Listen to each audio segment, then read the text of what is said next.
Hey there, and welcome to today's Explainer. So, we're going to be exploring a massive, completely hidden world that exists right under our noses. It's something that official economic pulse takers totally miss most of the time. We are talking about the shadow economy, the black market, the underground, basically a global network of human action operating completely outside the boundaries of state control. It's a hugely complex and honestly fascinating topic, so let's just dive right in. The foundation for our explainer today is a really seminal, though admittedly highly radical text. It's called Counter-Economics, From the Back Alleys to the Stars by Samuel Edward Konkin III. Now, right up front, Konkin held some very specific, strongly anti-state ideological views, and we're going to impartially report on those today. Our goal here isn't to endorse his theories, right? We just want to neutrally unpack the concepts and look at the actual, real-world historical examples he uses to back up his ideas on how black markets function all over the globe. To kick things off, I want to throw a bit of a provocative question your way. Think about this. What do a struggling 24-year-old New York actress, an Italian finance ministry bureaucrat, and a multimillionaire living in the Soviet Union during the Cold War all have in common? Like, what's the thread there? Well, the answer is actually the key to our entire topic today. Every single one of them was an active participant in the underground economy. Let's pull up our roadmap and see exactly how they connect. Okay, here's the plan for today. First, we'll define counter-economics. Second, we'll look at the American underground. Third, we're crossing international borders. Fourth, we'll see how these markets thrive under totalitarianism. And finally, we'll wrap up with the economics of inflation. All right, Section 1, Defining Counter-Economics. So, Konkin defines counter-economics specifically as all human action neither accepted by the state nor involving any initiatory violence or threat of violence. That second part is absolutely crucial. These are very specific parameters. He explicitly leaves out actions like murder and theft. In his framework, doing a plumbing job for cash to dodge taxes, that's counter-economics. But robbing a bank? Definitely not. The whole idea centers on peaceful, voluntary exchange that simply ignores government legislation. He also sets up this contrast between what he calls establishment economics and counter-establishment economics. He views establishment economics as basically explanations of human action designed to benefit the ruling segment or the state. Counter-establishment economics, on the flip side, is the study and practice of action committed in spite of official legislation.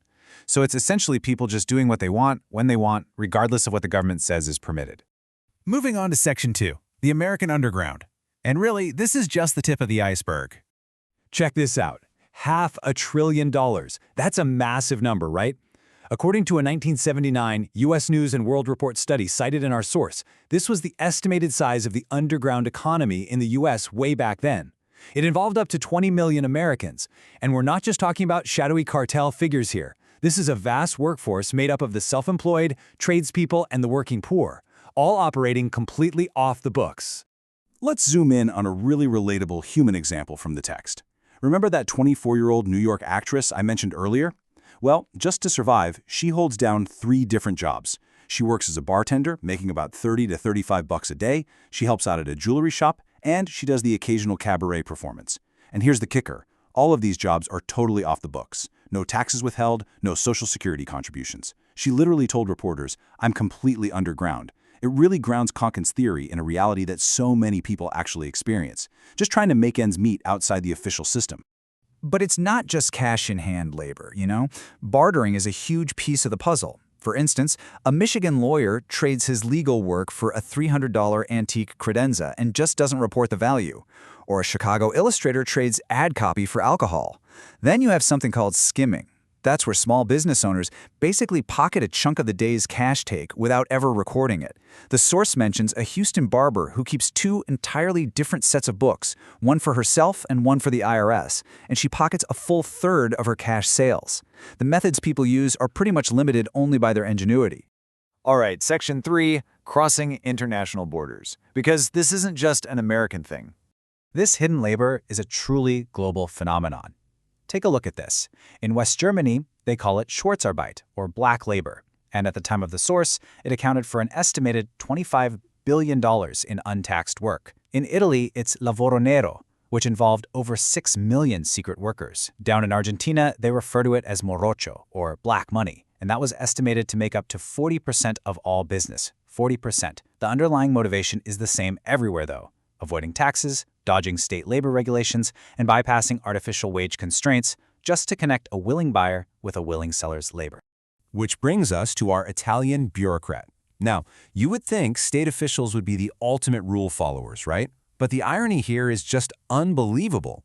Officials working in the Italian finance ministry, literally the people tasked with managing the state economy, were caught secretly working in real estate during the afternoons. Why would they do that? Because the official state system wasn't paying enough to support their families. They literally had to turn to the counter-economy themselves just to survive. Which leads us nicely into Section 4, Thriving Under Totalitarianism. We're going into the deepest depths of the iceberg now. What actually happens when state control is absolute? Let's look at communist Vietnam right after the war. The official state shops were apparently just musty and empty, offering these tiny, meager rations of rice and limp vegetables. But the underground sky markets, they called them Cho Troi because they operated wide open, right outdoors, they were absolutely booming. Now, the prices were crazy. We're talking $15 for a single gallon of gasoline, $5 for razor blades, and a highly prized bar of American soap would run you $11. But here's the point. It was literally the only place you could actually find razor blades, decent clothing, or fresh food. The market naturally stepped in to supply exactly what the state prohibited or just completely failed to provide. And then there's the Soviet Union. Right in the heart of the USSR, these two guys, the Glasenberg brothers, ran this mind-blowing underground manufacturing empire. Officially, they were managers of state factories, but secretly, they saved materials by bribing technicians to artificially inflate the waste quotas. Then, they took those stolen state materials and ran at least 10 entirely off-the-books factories producing artificial leather goods. They even built a nationwide distribution network spanning 64 towns. And to keep the whole thing running, they paid off the Soviet secret police with massive bribes, up to 10,000 rubles a month.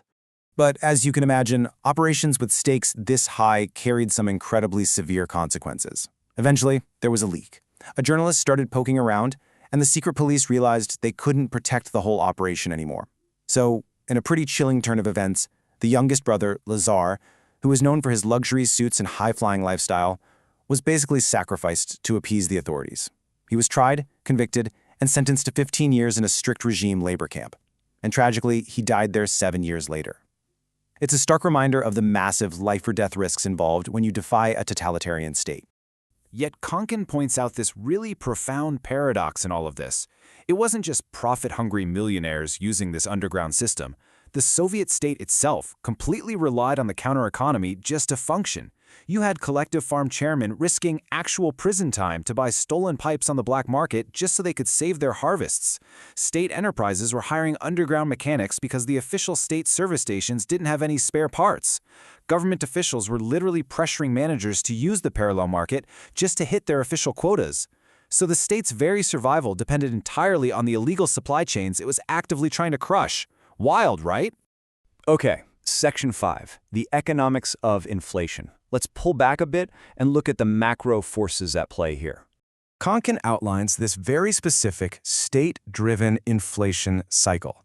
It goes like this. Step 1, the state just prints money to pay for things. Step 2, all this extra money floating around creates a sort of artificial boom as the early recipients go out and spend it. Step 3, as that new money circulates wider, you get a general price rise across the board, simply because the money supply has grown way faster than the actual goods available. And finally, Step 4, businesses that overinvested during the fake boom realize it was all an illusion.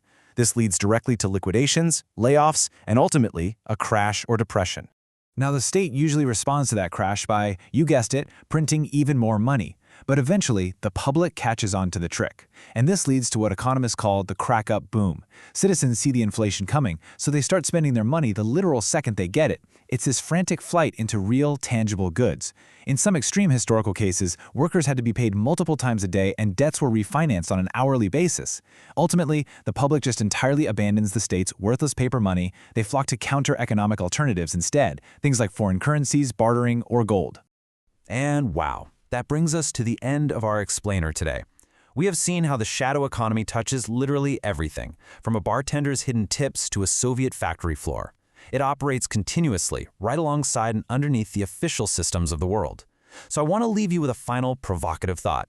Think about your own recent cash transactions. You know, your side hustles or things you've traded with friends. How much of your own daily life already operates in the counter economy? Thanks so much for joining me on this deep dive. I'll catch you next time on The Explainer.